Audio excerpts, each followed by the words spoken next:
আজ আমি আপনাদেরকে কল্যাণী থেকে সড়ক পথে গরুমারা ন্যাশনাল পার্ক যাওয়ার গল্প শোনাবো। আমি যেহেতু প্রথমবার এত বড় ভিডিও বানাচ্ছি, তাই ভুল ত্রুটি মার্জনা করবেন। যদি কোনো উপদেশ দিতে চান অবশ্যই দিয়ে যাবেন। আমরা যাত্রা করেছিলাম 18ই ফেব্রুয়ারি। রাত 9টার সময় যাত্রা শুরু করে 11টার মধ্যে আমরা কৃষ্ণনগর পৌঁছে গেছিলাম। সেখানে একটু খাওয়া দাওয়া, একটু রেস্ট করে আবার যাত্রা শুরু করলাম। যেহেতু আমরা রাত্রেবেলা যাচ্ছিলাম, তাই রাত্রে আর বেশি ভিডিও করিনি। আসলে রাত্রে আর কি দেখাবো, তাই আর করিনি। তবে একটু ভোরের আলো ফুটতে না ফুটতেই দেখুন চারপাশটা কতই না সুন্দর লাগছে। কুয়াশা ভেদ করে আমাদের গাড়ি ছুটছে গন্তব্যের দিকে। যাত্রা পথ যদি সুন্দর হয়, তাহলে মনের আর শরীরের ক্লান্তিও তুচ্ছ মনে হয়। আর দেখুন, আমরা কিন্তু একা যাচ্ছি না, সাথে সূর্যি মামাকেও নিয়ে যাচ্ছি, তাই কি না?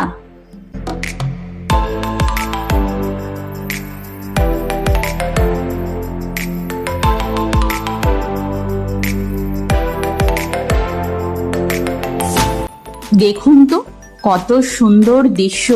দেখতে দেখতে আমরা পৌঁছে যাব আমাদের গন্তব্যে, আর আমাদের সাথে আপনারাও যাবেন।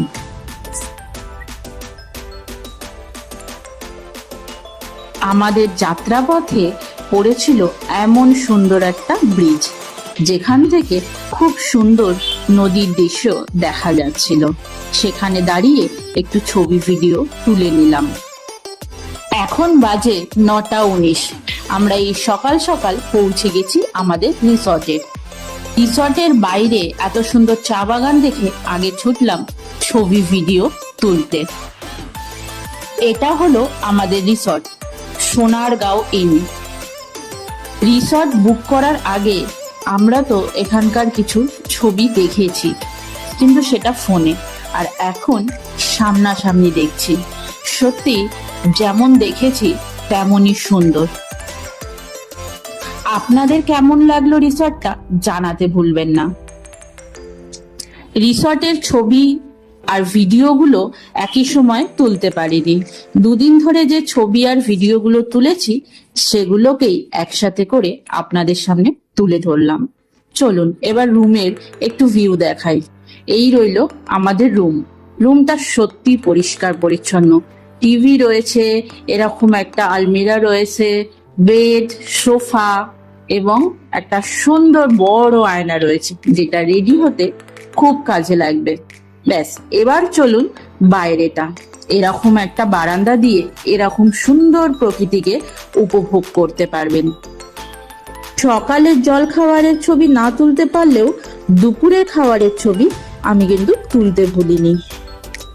খেয়ে দিয়ে রেস্ট নিতে না নিতেই বেরিয়ে পড়লাম জঙ্গল সাফারির জন্য। কত সুন্দর দৃশ্য দেখতে পেলাম জঙ্গল সাফারির শুরুতেই, তাই না? আপনাদের বলে রাখি, জঙ্গল সাফারির জন্য যে টিকিটটা বুক করতে হয়, সেগুলো কিন্তু আমরা নিজে বুক করিনি। আমরা রিসর্টে বলে রেখেছিলাম, তারাই বুক করে দিয়েছে। আপনারা চাইলে নিজেও বুক করে নিতে পারেন। আসলে সারা রাত জাগা, আমরা একটু রেস্ট নিচ্ছিলাম, তাই আর টিকিট বুক করার ঝামেলা আমরা নিইনি। তার জন্য একটু টাকা দিতে হয়েছে ঠিকই, কিন্তু এই যে আমরা রেস্ট করতে পেরেছি। আচ্ছা, আপনারা কি দেখতে পেলেন ওখানে ময়ূর? আসলে গাড়ির এত ঝাঁকুনি, আর তারা সামনে দিয়ে উড়ে উড়ে পালিয়ে যাচ্ছে, আর তাই তাদের পিছনে ফোন নিয়ে ছোটা সম্ভব নয়।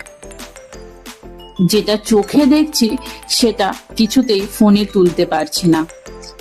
আমাদের গাইড দাদা জঙ্গলের মাঝখানেই এরকম সুন্দর কয়েকটা ছবি তুলে দিয়েছিল।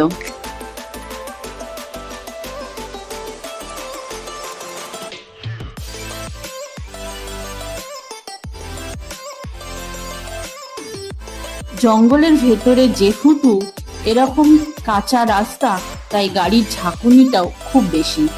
এই জন্য ঠিকঠাক ভিডিও করতে পারছিলাম না। সেটা তো বুঝতেই পারছেন কিভাবে আমার ফোনটা কাঁপছিল। মানে আমরাও গাড়ির এদিক থেকে ওদিক হচ্ছিলাম আর কি। তার সাথে আমার ফোনটা। যতটুকু পারলাম চেষ্টা করলাম একটু ভিডিও করার।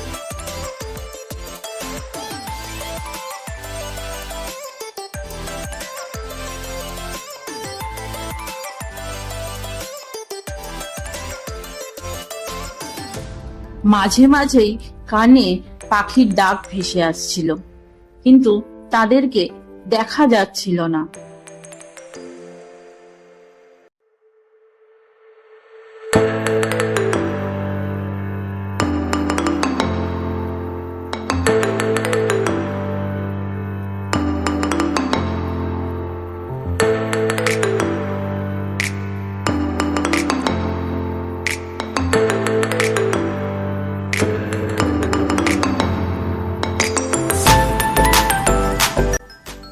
আমি যা চোখে দেখছি সেটা তো আপনাদের দেখানো সম্ভব নয়, তবে আমার ফোন যা দেখতে পাচ্ছে সেইটা আপনারা দেখতে পাচ্ছেন। জানি না বুঝতে পারছেন কিনা যে কতটা সুন্দর লাগছে।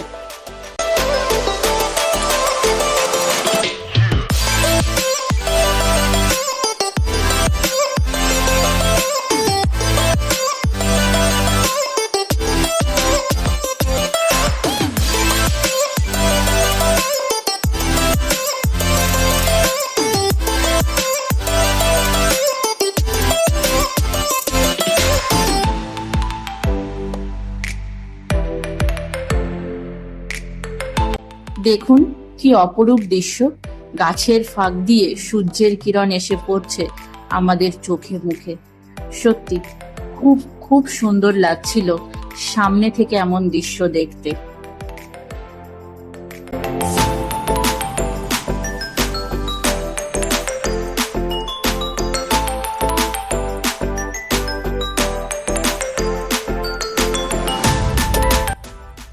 আমাদের ভাগ্য খারাপ, আমরা কোনো বন্য পশু দেখতে পেলাম না, কিন্তু গাইড দাদার মুখে শুনছিলাম আজ সকালেই নাকি সামনে থেকে হাতি দেখতে পেয়েছে যারা জঙ্গল সাফারিতে গেছিল।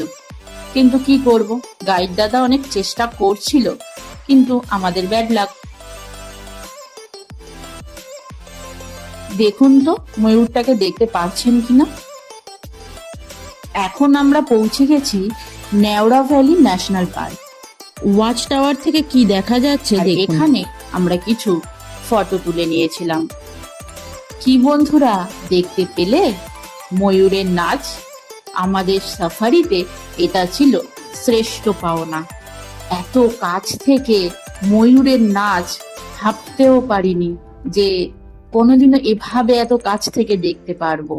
আশেপাশে আরো ময়ূর ছিল, কিন্তু তাদেরকে আর ক্যামেরায় বন্দি করতে পারলাম না। চলুন আস্তে আস্তে আমরা আমাদের জঙ্গল সাফারি শেষের পথে।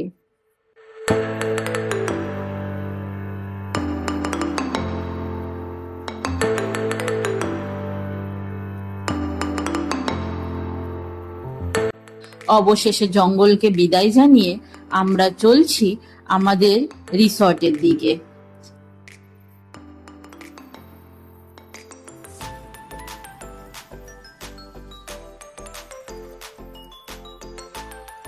এই রাস্তা দিয়ে যাওয়ার সময়ও অনেক জায়গায় এলিফ্যান্ট করিডোর লেখা থাকবে। আসলে তারা এখান দিয়ে যাতায়াত করে ঠিকই, তবে আমাদের ভাগ্যে আর হলো না। যাই হোক, তবে যা দেখেছি সেটাই বা কম কি, তাই না?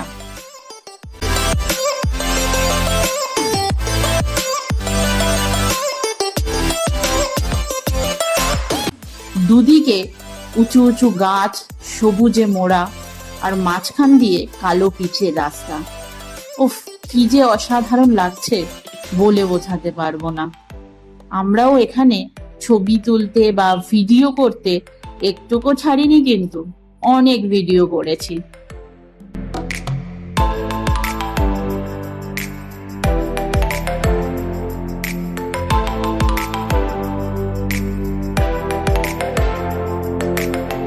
এইভাবে আনন্দ করতে করতে, চারপাশের সৌন্দর্য উপভোগ করতে করতে পৌঁছে গেলাম রিসর্টে। রিসর্টে ঢুকে সোজা চলে গেলাম এমন সুন্দর সৌন্দর্য উপভোগ করতে, আর সাথে কিছু ফটো তুলতে। কি সুন্দর লাগছে না বলুন? হই হুল্লোড় করতে গিয়ে রাতের খাবারের ফটো তুলতে ভুলে গেছি। আজকের ভিডিও এখানেই শেষ করলাম।